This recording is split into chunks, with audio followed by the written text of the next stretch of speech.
bem-vindos a mais um programa Bem-Estar ao vivo pelo Facebook do Diário da Região. O nosso tema hoje é muito importante, ele vai com certeza despertar sua atenção.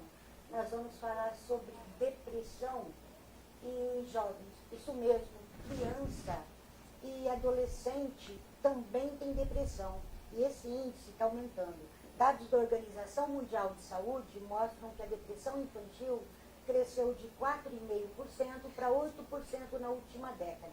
O que é pior, não são raros os casos de suicídio. Quem está com a gente também é a Jéssica Reis, ela é editora assistente da revista Vida e Arte. Oi, Jéssica, quem é que são as nossas convidadas que vão ensinar os pais em casa a identificar esse problema tão sério e principalmente a tratar? Oi, Gisele. Bom, as nossas convidadas de hoje são a psiquiatra Simone Seco da Rocha, especialista em infância e adolescência, gerente de saúde mental da Atenção Básica da Secretaria Municipal de Saúde e médica consultora da Faculdade de Medicina de Rio Preto, a FAMEP, e coordenadora clínica da APAI. Bom, quem também está aqui com a gente hoje é a psicóloga clínica de criança e adulto, Luana Pinheiro Marangoni. Participe, envie suas dúvidas pelos comentários desta transmissão. Bom, para começar o programa de hoje, eu queria saber de vocês, né? Criança e adolescente também sofre com a depressão, né? Que é um problema que a gente geralmente associa a pessoas adultas, né? Quais seriam as causas dessa depressão em jovens? Bom, começo eu. Infelizmente, crianças e adolescentes também sofrem depressão, né? Até a década de 70, a gente achava que crianças e adolescentes não tinham depressão, particularmente crianças. Na época, né, há 40 anos atrás, existia uma tendência muito forte de fazer uma leitura psicanalítica das questões. E se imaginava que um ego imaturo não desenvolvesse quadros depressivos. Então, isso não era valorizado. E por isso a gente pensa hoje, fala assim, nossa, mas quando eu era jovem, eu nunca tive amigos, né, com depressão. O que está acontecendo hoje, né? Isso era tido como uma doença que não atingia crianças, particularmente crianças. Adolescentes já eram, em alguns casos, era mais visível, mas isso era visto como uma doença de adultos, exclusivamente. Até porque a criança ela tem um comportamento diferente da apresentação da depressão, né? Exatamente. Então era associada a birra, associada a outras patologias, não o caso da depressão. Sim.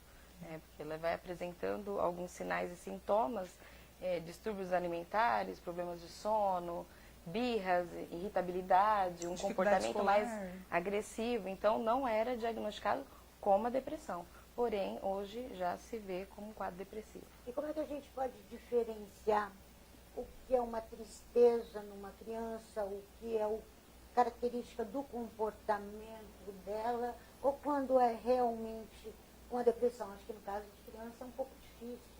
Você quer começar? Bom, a tristeza faz parte do ser humano, né? Essas emoções, elas fazem parte e são saudáveis, né? Eu costumo usar na clínica como ferramenta as pessoas identificarem as emoções e vendo também os benefícios dela como recurso saudável mental para enfrentamento, adequação comportamental. Agora, o problema da depressão é a permanência, latência e prejuízo que isso causa na vida da criança. Ela traz prejuízos significativos na rotina, no desenvolvimento. Então, essa é a grande diferença entre uma situação ou outra. Estar triste, todos nós temos momentos e situações. Porém, a depressão, ela não vem nem com essa questão de uma situação e um momento, mas sim é um fator que já tem uma predominância maior na vida da pessoa, trazendo grandes prejuízos. O que os pais devem ficar atentos, Simone? Basicamente, o que a gente tem que prestar atenção na criança é mudança de comportamento, né? Em qualquer fase. A criança tem um curso de desenvolvimento que a gente espera que ele seja harmônico. Então, são coisas que vão se sucedendo, níveis de complexidades que vão aumentando, e a criança vai respondendo a isso de uma forma natural.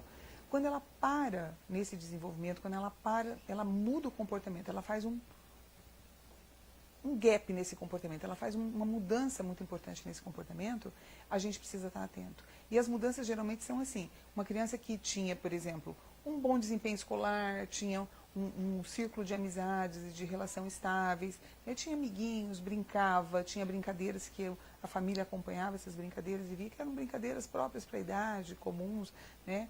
usos de mídias, como hoje, né, as crianças estão usando muito, mas ela tinha socialização, ela estava comendo bem, ela estava dormindo bem, ela vinha funcionando como uma criança dentro do padrão.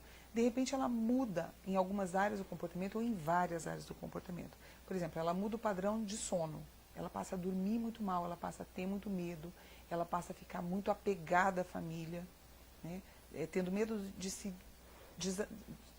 separar da família. Ela tem que estar sempre perto de alguma pessoa que dê segurança, coisa que ela não tinha, de repente ela começa a ter. Ela muda o padrão alimentar, ela passa a comer muito pouco ou comer demais, um padrão diferente de alimentação. Ela passa a não ter interesse mais em fazer as atividades que ela gostava muito. Então, ir jogar bola, ir brincar com algum amigo, e fazer as atividades que ela gostava, dançar, brincar, participar, nadar, enfim, as coisas que ela gostava, ela passa a não ter mais prazer em fazer essas coisas, né? E aí a gente precisa, ou baixo rendimento escolar, por exemplo. É uma criança que vinha com um desempenho escolar dentro da média e de repente ela não consegue mais manter aquele rendimento. E outra coisa que a família também tem que estar atenta é a postura da criança, né? A carinha da criança. A criança mostra na carinha que ela está depressiva. Ela está menos interessada, ela sorri menos, ela participa menos, ela tem menos criatividade, ela tem menos espontaneidade. Então, esses sinais todos a família tem que estar atento. A partir de que idade? Existe uma idade que começa a dar esses sinais? Ou um bebê, ele pode dar sinais de depressão? Infelizmente, bebês também podem ter sinais de depressão, né? Não tem idade. Nós já vimos crianças com idades muito precoces, com sinais depressivos claros. E existem, né, linhas dentro da psicologia que consideram as depressões do bebê, algumas depressões graves em bebês, né? E existem intervenções para isso, não medicamentosas, claro, sim, mas existem intervenções psicoterápicas para bebês, né, que estão por alguma razão com sintomas depressivos. Claro que no bebê são sintomas diferentes, né, diferenciados de uma criança ou de um adolescente, mas existem sinais que podem aparecer no bebê. Qual seria o critério, né, mais utilizado para diagnosticar a depressão infantil? Quando que os pais deveriam procurar ajuda? Período. Né? A criança estar triste com uma situação, né, que ela vivenciou uma perda, né, uma morte, um trauma, mas permaneceu nessa condição por um grande período ao qual ela não consegue se readequar, se ajustar, enfrentar, né, ele deve buscar ajuda. Tem vezes que nem acontece a questão de algo significativo, mas essa criança permanece mais de 2 semanas tendo esse comportamento, né? Então, é importante que procure ajuda para que seja visto as causas e o motivo, né? Que pensamento essa criança tem tido, quais têm sido os seus maiores medos, preocupação, o que tem levado essa criança a ver o mundo dessa forma, né? E isso são sinais importantes. E, como a doutora disse, todos esses prejuízos que vêm sendo apontados na vida, no cotidiano dessa criança. Bom, quero agradecer aos internautas que estão acompanhando o programa. Cecília Gonçalves, Silvana Muraca, Sueli Santos, Bete Ribeiro, Ulia Fogaça, Ivete Alves, Érica Ferreira, Heloísa Balducci e Érica Ferreira está mandando parabéns para a doutora Simone também. Obrigada, Érica. Bom, continuando aqui, como que é o tratamento de uma criança com depressão, né? Essa criança vai precisar de medicação, a doutora já começou a falar um pouquinho sobre isso, né? Uhum. E quanto tempo que vai demorar para esse problema, né, para ter resultado? Então, é muito variável, como a maior parte dos transtornos, né, da área psíquica. A gente não tem protocolos, né, muito engessados, exatos, né? Na medicina de uma forma geral, mas aqui mais ainda, porque a gente está falando de uma pessoa que está em desenvolvimento, que são crianças, então isso é um fator que muda tudo, né? E ele está em desenvolvimento e ele tem um quadro que é extremamente flutuante, ele é polimorfo, ele pode ser apresentado de muitas maneiras, né? Mas basicamente ele se apresenta com esses prejuízos. Então a gente tem que enfrentar a questão. O tratamento, a intervenção que a gente vai fazer depende do nível de gravidade que a criança está. Às vezes é um quadro leve, que vem por algumas semanas, né, como a Luana falou, e aí a gente já tem que começar a pensar numa intervenção. Não obrigatoriamente a gente tem que começar pela medicação. Se é um quadro leve, se a gente tem uma boa rede de suporte para essa criança, isso é fundamental. Então, Uma criança que tem uma família, que está uma família estruturada, que está enxergando o que está acontecendo, que se predispõe a acolher essa criança, cuidar dessa criança e fazer os tratamentos que são necessários, se há um quadro leve, a gente pode ficar só na psicoterapia, a gente não precisa usar medicação. E a gente tem muito bons resultados, né? A família, via de regra, vai ser envolvida nesse tratamento, né? Ela é um transtorno que envolve a família obrigatoriamente nos casos das crianças, dos adolescentes mais jovens obrigatoriamente também, né? Dos adolescentes tardios, a partir dos 18, aí a gente já, né, 17, 18 anos, algumas vezes a família fica só como um suporte mesmo, mas não participa diretamente do tratamento, quando não há um conflito familiar importante que esteja relacionado com a causa da depressão. Mas o tratamento, via de regra, ele é conduzido, né, a gente vai direcionar o tratamento pensando na gravidade do quadro. Os quadros mais leves, psicoterapia. Para quadros moderados, a gente ainda vai insistir um tempo mais com psicoterapia e quando esse quadro se agrava, ou se ele já começa grave, a gente começa a medicação desde o começo, paralela à psicoterapia. Então, o tratamento é sempre dessa ordem. Ok, identificou, tratou. Depressão infantil, ela tem cura? Ou uma criança com depressão tratada, ela pode sim voltar a ter episódios depressivos na fase adulta? As duas coisas, Gisele, é assim. A Jéssica perguntou dos critérios, eu nem respondi dos critérios. O critério que a gente usa para diagnosticar, né, o padrão internacional que a gente usa para diagnosticar a depressão é o mesmo que a gente usa para adultos. Não tem vamos dizer assim, um critério específico para crianças. Está sendo lançado agora, né, deixa eu até fazer uma propaganda, um material baseado no material francês, que é para diagnóstico específico para a infância e adolescência.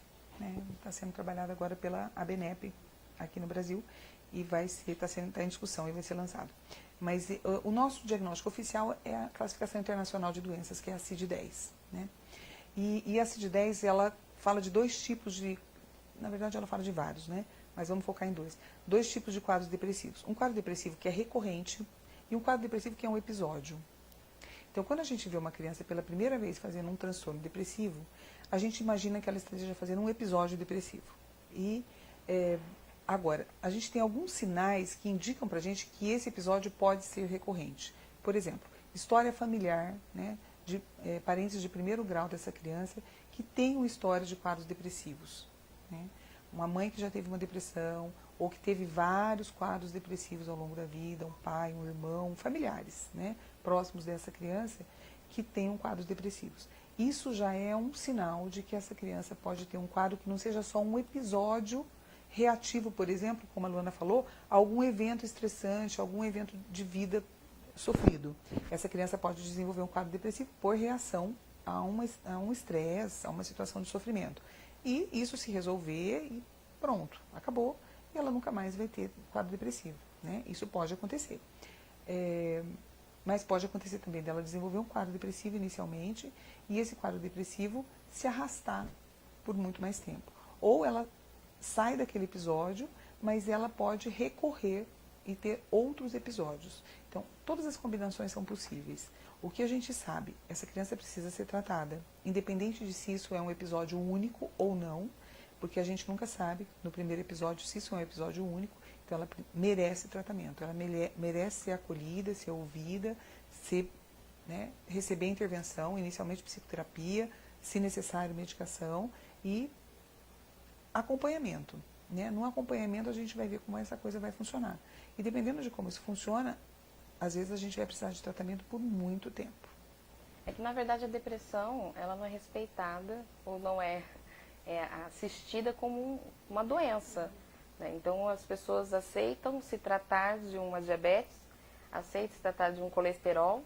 Eu atendo crianças que chegam já com quadro de cardiopatia. E a mãe trata desde que nasceu. Percebe-se o prejuízo na qualidade de vida e trata. Porém, das questões que se fala em saúde mental, eles não se tem esse tanto cuidado. Então, a gente chama atenção para que se tenha, porque vem do histórico familiar, ou até essa família, esse núcleo familiar com o relacionamento que ela tem com essa criança, o comportamento, a gente consegue até orientar enquanto a necessidade dessa criança ser assistida ao longo da vida. como a doutora falou, a questão de ser recorrente esses quadros depressivos, né? E ela tem que pensar o quê? Qualidade de vida. Independente que tenha predisposição genética, independente de qualquer indicativo que ela tenha para essa condição, tem que se buscar a qualidade de vida dessa criança e seu desenvolvimento saudável. Bom, e os professores, né? Eles também podem auxiliar a identificar, né, esse problema, a depressão em criança e adolescente, até porque muitas crianças passam mais tempo dentro de uma escola, né, do que em casa com os pais. O prejuízo em questão escolar é um dos principais indicativos sobre a questão da depressão. Ali a criança permanece a grande parte do dia, ali ela estabelece as suas relações sociais, ali a gente tem um referencial de desenvolvimento padrão, normal, esperado da criança, do adolescente, e fica muito claro esse comportamento, né, quando a criança se encontra nessa condição. Normalmente a queixa, quando o pai vem à clínica, acredito eu até em questão a doutora, veio da escola. Olha, observamos que o seu filho não tem se relacionado bem, tem apresentado choros compulsivos durante a aula sem nada ter ocorrido de diferente, apresentado até crise de ansiedade durante um exercício, uma prova simples, que não era para provocar tal condição. Então, sim, tem um papel fundamental e a escola ela deve estar atenta a essa necessidade do aluno, né, da criança que é inserida nesse contexto. A escola tem sido cenário recorrente de bullying, sempre foi, mas hoje parece que a coisa está tomando uma proporção maior. Esse bullying, ele pode levar a uma depressão se ele não for identificado, atacado? Sim, ele pode não só ser causa, assim, provocar um quadro depressivo, como a criança depressiva, ela pode sofrer bullying por causa da depressão. Porque ela chega na escola já com uma performance que não está de acordo com o que as outras crianças estão vivendo. E aí ela fica mais isolada, ela tem um rendimento pior, ela tem menos interesse, ela tem menos participação, né? E por isso só ela já pode sofrer algum tipo de discriminação por parte dos colegas. E isso, sem dúvida, é um fator de agravamento dos quadros, né? Sem dúvida, é um fator de causa e agravamento de sintomas depressivos em crianças e adolescentes, sem dúvida. Bom, a gente tem pergunta aqui do internauta, da Érica Ferreira. Na verdade, ela mandou duas perguntas. Já vou fazer as duas e vocês fiquem à vontade para responder. Qual a teoria mais adequada, sistêmica ou cognitivo-comportamental? E ela também quer saber sobre constelação familiar, se há algum benefício. Fala, Luana, das Bom, teorias. indicado até pelas questões médicas é a cognitiva e comportamental. Né? Sim, acredito que todas as ferramentas, né, científicas adequadas para uma análise do contexto familiar, de todas as questões que influenciam na formação e estruturação cognitiva em frente a uma visão positiva da vida, elas devem ser utilizadas, elas devem ser aplicadas, né? Então, acredito que ela tenha colocado aí a questão de como essa ferramenta, mostrando como tem as interferências e influências na constituição dessa pessoa, né? Então, seria viável também, mas a área da saúde indica a terapia cognitiva comportamental. Gente, vamos falar um pouco sobre jovens agora, sobre adolescentes. A coisa está tão preocupante em adolescente que a campanha Setembro Amarelo agora, na prevenção ao suicídio, ela vai ter um espaço muito grande para depressão em jovem e a prevenção ao suicídio. Aqui em Rio Preto, inclusive, vão ter ações para atacar de frente o problema. Sim. No caso do jovem, acho que é um pouco difícil você diagnosticar os pais, não o profissional, porque muitas vezes o comportamento dele nessa fase Sim. já é um pouco diferente. Isso na verdade, lá na Secretaria de Saúde, hoje a gente acabou, né, fechando a programação toda da campanha e a gente vai ter muito interesse em que vocês também, em parceria com a gente, divulguem todas as ações que a gente vai fazer na cidade toda, durante todo o mês de setembro, né, justamente nesse intuito, de que a gente possa esclarecer as pessoas que depressão se relaciona com suicídio em alguns momentos e em alguns quadros. Não é todo mundo que tem depressão que tem risco de suicídio, né? os riscos de suicídio se relacionam geralmente aos quadros mais graves, né, com outras comorbidades associadas, então, com outros quadros, não só com depressão, mas 90% de quem suicida é depressivo. Então, a gente tem que pensar nessa taxa, a gente tem que pensar em enfrentar isso de uma forma muito vigorosa mesmo. E a proposição da campanha não é uma campanha nacional, é uma campanha mundial, né, do Setembro Amarelo, justamente por conta das taxas de suicídio que têm aumentado no mundo todo, né? E os pesquisadores estão procurando causas para isso, e a gente não tem uma resposta única para essa, né, questão, mas a gente imagina que muitas questões, não só questões orgânicas, físicas que se relacionam à depressão, mas as questões culturais, ambientais, né, socioambientais, políticas, econômicas, se relacionam também com essa taxa de aumento de suicídio no mundo todo. E isso é assustador, sem dúvida, né? Vocês acham que ainda tem preconceito por parte dos próprios pais em procurar uma ajuda especializada? Olha, eu vou procurar um psiquiatra para o meu filho, vai ter o estigma, ah, meu filho não é louco. Sim. Na escola vão dizer que ele é louco. Infelizmente ainda tem, né? Infelizmente ainda tem pessoas que têm muita dificuldade de procurar essa ajuda por conta desse estigma, né? Dessa falsa leitura de que psiquiatra é médico exclusivamente de louco, né? E infelizmente, e isso acaba retardando ou adiando por muito tempo as intervenções e aumentando o tempo de exposição dessa criança, desse adolescente, a esse quadro, e aumentando o risco, sem dúvida, né?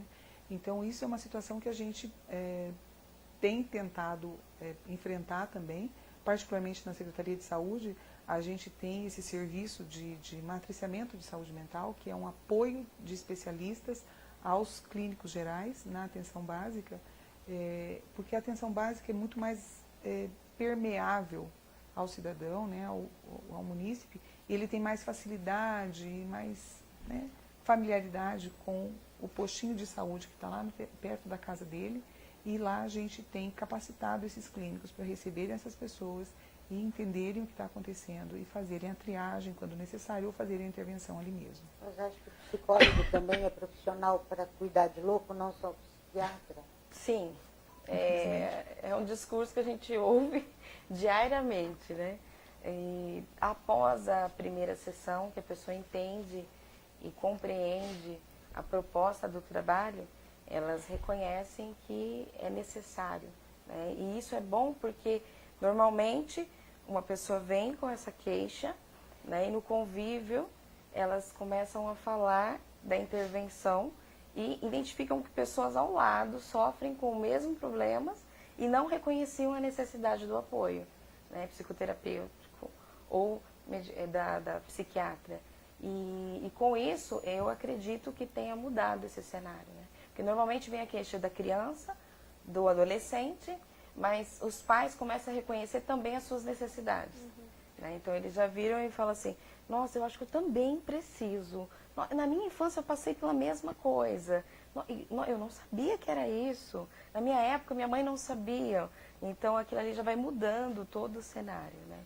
E atuações como essa que nós estamos fazendo agora são de suma importância para que isso seja trabalhado entre a população e tenha possibilitado que mais pessoas consigam buscar e ter qualidade de vida, né? Saúde mental, que é o mais importante. Vocês falaram dos pais, né? Os pais às vezes têm uma resistência em procurar ajuda para o filho, mas e quando é o contrário, né? O pai identifica o problema e essa criança ou adolescente se recusa a aceitar um tratamento. O que fazer numa situação dessa? É uma situação complicada mesmo, particularmente se é um adolescente, né? Quando é uma criança, isso é um pouco mais simples.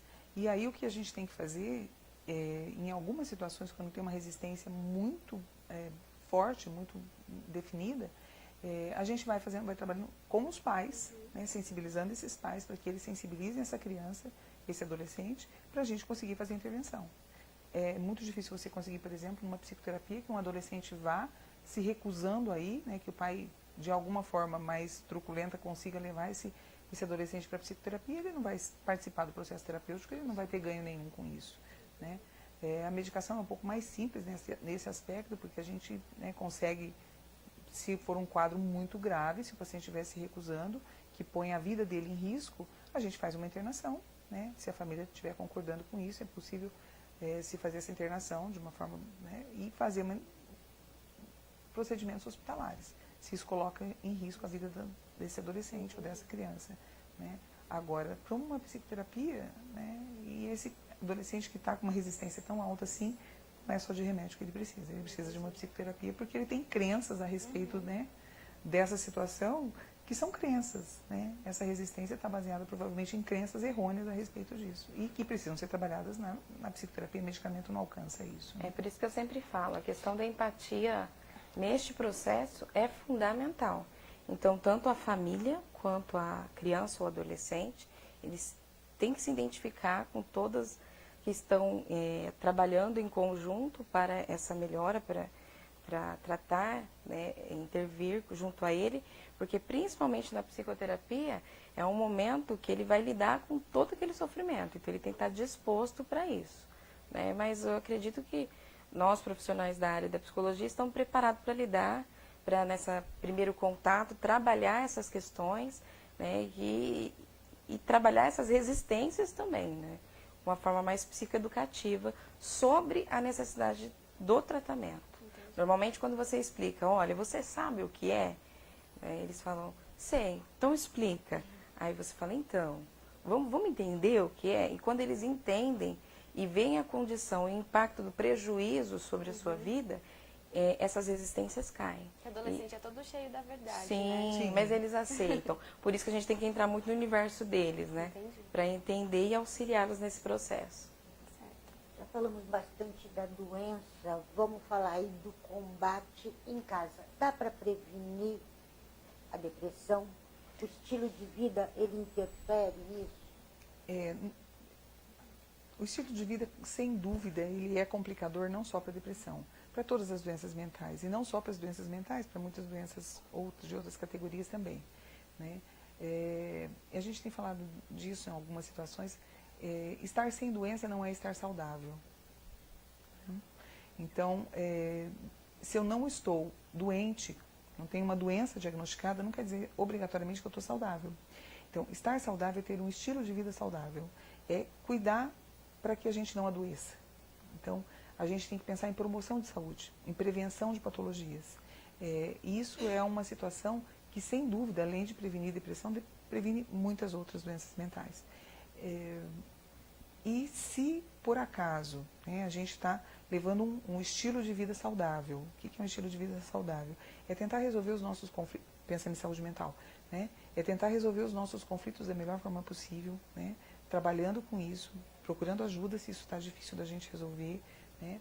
Buscando ter uma estrutura de vida o mais organizada possível para que essas crianças cresçam com proteção, né? Com cuidado, com o que é necessário para o desenvolvimento delas, né?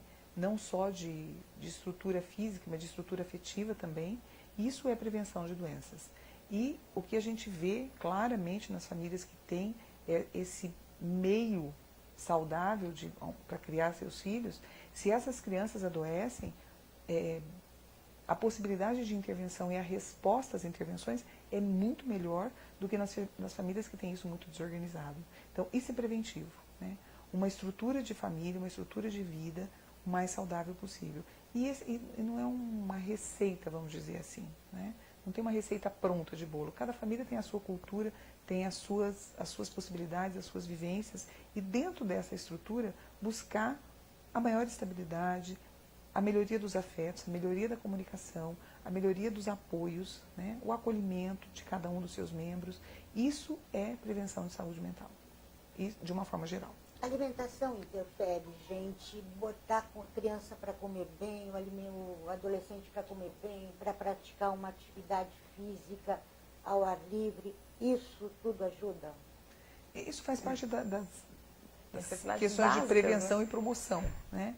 Que é o que a gente tenta fazer o tempo todo, estimular as pessoas que tenham uma vida saudável, que possam fazer atividades físicas, que possam se alimentar de uma forma adequada, né, sem excesso, sem abusos, que fiquem longe de drogas, né, de uma forma geral, as listas e as ilícitas também, porque tem droga lícita, por exemplo, como o álcool, que é devastador numa família. Então, né, não são só... O pai está muito preocupado que seu filho possa usar algum tipo de droga ilícita, mas ele não está preocupado que ele bebe todos os dias. Então, isso é uma questão de saúde mental dentro da família e que com certeza é um agravante e é um fator de risco para desenvolvimento de quadros de saúde mental dentro dessa família, sem dúvida. Nós temos mais participação aqui dos internautas. Marina Rodrigo Duarte, ela mandou um recadinho. Muito interessante e ótimo para a orientação dos pais esse tema. Parabéns a todos e um abraço para a doutora Luana.